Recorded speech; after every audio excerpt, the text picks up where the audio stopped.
اعوذ باللہ من الشیطان الرجیم بسم اللہ الرحمن الرحیم اللہم صلی علی سیدنا و مولانا محمد وعلی آل سیدنا و مولانا محمد وبارک وسلم۔ باب نمبر 47، حضرت عثمان الحیری رحمۃ اللہ علیہ کے حالات و مناقب۔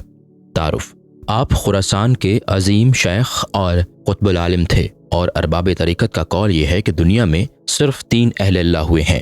نیشا پور میں حضرت عثمان الحیری، بغداد میں حضرت جنید بغدادی، اور شام میں حضرت عبداللہ جلا الحیری۔ لیکن حضرت عبداللہ بن محمد رازی کا قول یہ ہے کہ میں نے حضرت جنید، حضرت یوسف بن حسین، حضرت رویم اور حضرت محمد فضل سب سے شرف نیاز حاصل کیا، مگر خدا شناسی میں جو مرتبہ حضرت عثمان الحیری کو حاصل ہوا وہ کسی کو میسر نہ آیا، اور صرف آپ ہی کے دم سے خراسان میں تصوف کا چرچا عام ہوا، اور آپ کو 3 بزرگوں سے شرف بیعت حاصل رہا۔ اول حضرت یحییٰ بن معاذ، دوم حضرت شجاع کرمانی، سوم حضرت ابو حفص حداد۔ ان کے علاوہ آپ دوسرے بزرگوں کی صحبت میں رہے۔ آپ کا مشغلہ واعظ گوئی تھا، اور اہل نیشا پور کو آپ سے اس درجہ اعتقاد تھا کہ ایک فرد بھی آپ کو برا نہ کہتا۔ حالات: آپ فرمایا کرتے تھے کہ کم سنی ہی میں میرا قلب اہل ظاہر سے گریزاں رہتا تھا، اور مجھ سے ہر شے کی ماہیت و حقیقت کے متعلق سوال کیا جاتا، اور شروع ہی سے مجھے یہ خیال تھا کہ جس راستہ پر عام لوگ گامزن ہیں، اس سے ہٹ کر بھی کوئی دوسرا راستہ ضرور ہوگا، اور ظاہری علوم کے علاوہ باطنی علوم کا کوئی بھی وجود ہوگا۔ ایک مرتبہ آپ 4 غلاموں کے ہمراہ مکتب جا رہے تھے، اور ہاتھ میں سونے کی دوات، سر پر زربفت کا امامہ، اور جسم پر نہایت مرقع و قیمتی لباس تھا۔ اچانک آپ نے دیکھا کہ راستہ میں ایک گدھا زخمی پڑا ہوا ہے، اور اس کی پشت کے زخم میں سے قوے گوشت نوچ رہے ہیں۔ یہ منظر دیکھ کر آپ کے اندر ایک ایسا جذبہ رحم پیدا ہوا کہ آپ اپنی دستار اس کے زخم پر باندھ کر اپنی قبا اس کے اوپر ڈال دی۔ اس احسان کے بدلے میں گدھے نے آپ کے حق میں دعائے خیر کی، جس کے اثر سے اس وقت جذب و شوق کے عالم میں آپ حضرت یحییٰ بن معاذ کی خدمت میں حاضر ہو گئے، اور ان سے فیوز حاصل کرنے میں ماں باپ اور گھر والوں کو سب خیر آباد کہہ دیا۔ پھر کچھ عرصہ کے بعد کسی وارد جماعت سے آپ نے حضرت شجاع کرمانی کے حالات و اوصاف سنے، تو کرمان پہنچ کر بہت عرصہ تک ان کی فیض صحبت سے فیض یاب ہوتے رہے، اور انہی کے ہمراہ نیشا پور پہنچ کر حضرت ابو حفص حداد سے نیاز حاصل کر کے یہ قصد کر لیا کہ کچھ دنوں آپ کے فیوز سے بھی فیض یاب ہونا چاہیے، لیکن ڈر کے مارے حضرت شجاع سے اپنا قصد ظاہر نہیں کیا۔ حضرت ابو حفص آپ کی نیت تاڑ چکے تھے، لہٰذا روانگی کے دوران حضرت شجاع نے فرمایا کہ ان کو کچھ دنوں کے لیے میرے پاس ہی چھوڑ دیجیے، کیونکہ مجھے ان سے کچھ دلچسپی پیدا ہو گئی ہے۔ چنانچہ حضرت شجاع کی اجازت کے بعد آپ نے حضرت ابو الحفص کی خدمت میں رہ کر بے حد فیوز حاصل کیے۔ پھر حضرت ابو حفص نے آپ کے متعلق یہ فرمایا کہ یحییٰ بن معاذ نے ان کو آگ کی بھٹی میں جھونک دیا تھا، لیکن ان کو بھڑکانے والے کی ضرورت باقی رہ گئی تھی، لہٰذا اب انہیں وہ شے بھی حاصل ہو گئی۔ آپ فرمایا کرتے تھے کہ عہد شباب میں جب حضرت ابو حفص نے مجھے اپنے پاس سے علیحدہ کر دیا، تو میں نے آپ کی صحبت کے عشق میں آپ کی نشست گاہ کے سامنے دیوار میں سوراخ کر کے زیارت شروع کر دی، اور جب آپ کو اس کا علم ہوا تو اپنے پاس بلا کر اپنی صاحبزادی سے نکاح پڑھا دیا۔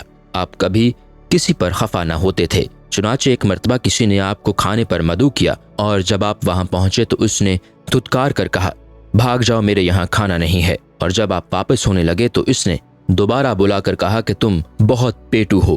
یہ سن کر آپ پھر واپس ہوئے، لیکن تیسری مرتبہ اس نے بلا کر کہا کہ پتھر موجود ہیں، اگر کھانا چاہو تو کھا سکتے ہو۔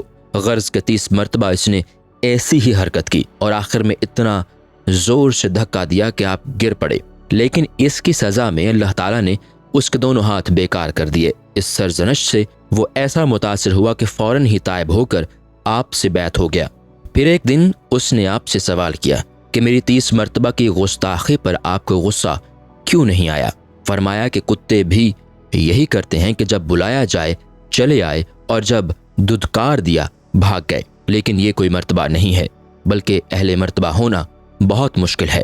ایک مرتبہ مریدوں کے ہمراہ بازار تشریف لے جا رہے تھے کہ کسی نے اوپر سے اس طرح راکھ پھینکی جو پوری کی پوری آپ کے اوپر پڑی۔ یہ دیکھ کر مریدوں نے بہت پیچ و تاب کھائے، مگر آپ نے فرمایا کہ بہت قابل شکر امر ہے کہ جو سر آگ کا سزاوار تھا اس پر صرف راکھ ہی پڑی۔ حضرت ابو عمرو سے روایت ہے کہ میں آپ ہی کے دست مبارک پر طائب ہوا اور عرصہ دراز تک آپ کی خدمت میں رہ کر فیوز باطنی سے سیراب ہوتا رہا، لیکن بعد میں جب میرا قلب معصیت کی جانب راغب ہوا تو میں نے آپ کی صحبت سے کنارہ کشی کا قصد کر لیا۔ جب آپ نے اشارہ فرمایا کہ میری صحبت چھوڑ کر غنیموں کی صحبت مت اختیار کر لینا، کیونکہ ان کو تمہارے گناہوں سے خوشی حاصل ہوگی، لہٰذا جو گناہ کرنا ہو یہیں رہ کر کر لو تاکہ تمہارا ابال اپنے سر لے لوں۔ یہ الفاظ آپ نے کچھ ایسے مؤثر انداز میں فرمائے کہ میں توبہ کر کے آپ کی خدمت میں مصروف ہو گیا۔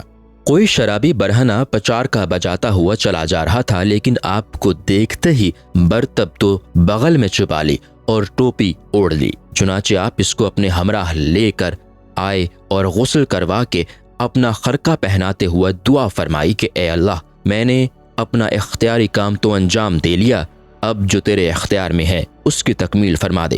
اس دعا کے ساتھ ہی اس شرابی میں ایسا کمال پیدا ہو گیا کہ آپ خود بھی متحیر رہ گئے۔ اسی وقت حضرت ابو عثمان مغربی بھی آپ کے یہاں پہنچے تو آپ نے فرمایا کہ آج میں رشک کی آگ میں عود کی طرح سلگ رہا ہوں، کیونکہ جس کمال کے حصول میں میری اتنی عمر ختم ہو گئی وہ کمال بلا طلب ایک ایسے شخص کو عطا کر دیا گیا جس کے منہ سے شراب کی بدبو آ رہی ہے۔ اس سے اندازہ ہوا کہ فضل خداوندی کا انحصار عمل پہ نہیں بلکہ قلبی کیفیات سے متعلق ہے۔ ارشادات: کسی نے آپ سے عرض کیا کہ گو میں زبان سے خدا کا ذکر کرتا ہوں لیکن میرا قلب اس پر مطمئن نہیں۔ آپ نے فرمایا کہ تیری زبان کو جو لذت ذکر عطا کی گئی ہے اسی کا شکر عطا کرتا رہے تاکہ دوسرے اعضاء کو لذت ذکر حاصل ہو جائے۔ ایک مرید 10 سال تک خدمت کرتے ہوئے سفر حج میں بھی آپ کے ہمراہ رہا، لیکن ہمیشہ یہی کہتا رہا کہ خدا کے بھیدوں سے مجھے بھی آگاہ فرما دیجیے۔ آپ نے فرمایا کہ میں تو خود بھی آگاہ نہیں ہوں، یہ تو جس پر خدا کا فضل ہو وہی مطلع ہو سکتا ہے۔ فرمایا کہ جس کو اپنی تعظیم کروانے کا تصور ہو اس کو کفر پر موت آنے کا اندیشہ رہتا ہے۔ فرمایا کہ صحبت خداوندی کو ادب و ہیبت کے ساتھ اختیار کرنا چاہیے اور اتباع سنت کے لیے حضور اکرم صلی اللہ علیہ وسلم کی محبت ضروری ہے اور خادم بن کر اولیاء کرام کی تعظیم کرنا لازمی ہے۔ فرمایا کہ مسلمان سے خندۂ پیشانی کے ساتھ ملنا چاہیے اور جہلا کے لیے دعائے خیر کرنے چاہیے۔ فرمایا کہ اقوال صوفیہ پر عمل پیرا ہونے سے نور حاصل ہوتا ہے لیکن بے عمل لوگوں پر ان کے اقوال کا کوئی اثر نہیں۔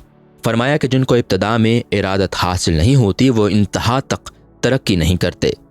فرمایا کہ اتباع سنت سے حکمت اور اتباع نفس سے ہلاکت حاصل ہوتی ہے۔ فرمایا کہ نفس کی برائیوں سے وہی واقف ہو سکتا ہے جو خود کو ہیچ تصور کر لے۔ فرمایا کہ جب تک منع، عطا، ذلت اور عزت مساوی نہ ہو کمال حاصل نہیں ہو سکتا۔ پھر فرمایا کہ یہ 4 چیزیں کمال کو پہنچا دیتی ہیں: اول فقر، دوم استغنا، سوم تواضع، چہارم مراقبہ۔ فرمایا کہ صابر وہی ہے جو مصائب کو برداشت کر سکے۔ فرمایا کہ عام لوگ کھانے پر اور خواص عطا باطنی پر شکر کرتے ہیں۔